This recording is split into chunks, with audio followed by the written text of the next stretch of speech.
Maka jika 6 hal ini atau 5 hal lah kita keluarkan dari urusan yang kematian, 5 hal ini dialami oleh laki-laki perempuan, maka status kita junub, ya, berhadas besar.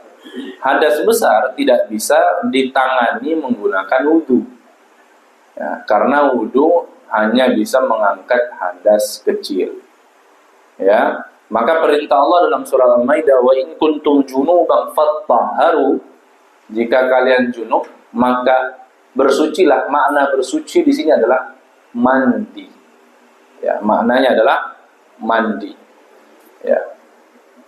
Mandinya seperti apa? Nanti kita akan bahas. Ya, sebenarnya mandinya secara umum sama seperti mandi kita. Cuman ada beberapa hal yang perlu dibedakan nanti insyaallah. Nah, kalau kita ke dalam kondisi junub, apa saja yang dilarang? Dilarang artinya tidak boleh dilakukan. Kalau dilakukan artinya kita berdosa.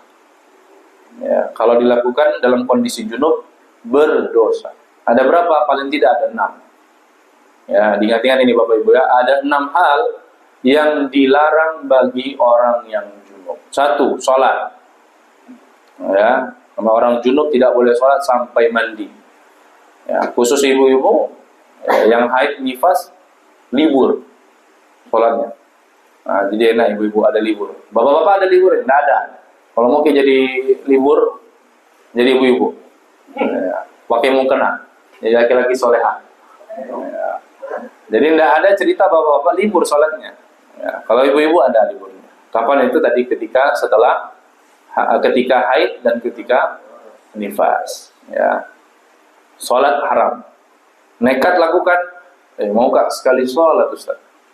Ya, lamanya lagi nih nifas. Kadang nifas kan 40 hari minimal. Sudah 1 bulan main tidak sholat. Pengen sekali sholat. Nekat di sholat. Berdosa, tidak berpahala.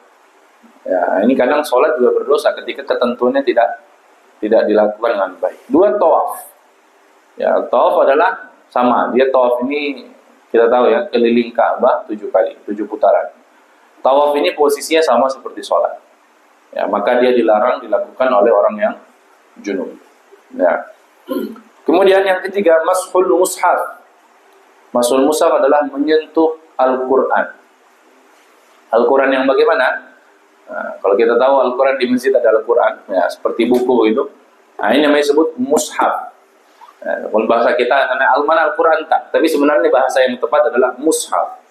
Ya, mushaf adalah ya Al-Quran yang dibukukan, disebut mushaf. Maka memegangnya begini, ya, haram bagi orang yang junub, tidak boleh pegang. Ya. Kalau misalnya lebih spesifik, mushaf adalah yang semuanya bahasa Arab.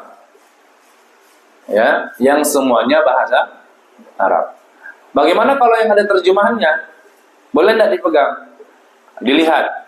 Jika huruf terjemahannya lebih banyak dibandingkan huruf Arabnya, maka bisa dikatakan itu bukan mushaf Al-Quran, tapi terjemahan Al-Quran. Jika terjemahan, maka boleh dipegang. Karena dia tidak dihukumi sebagai mushaf.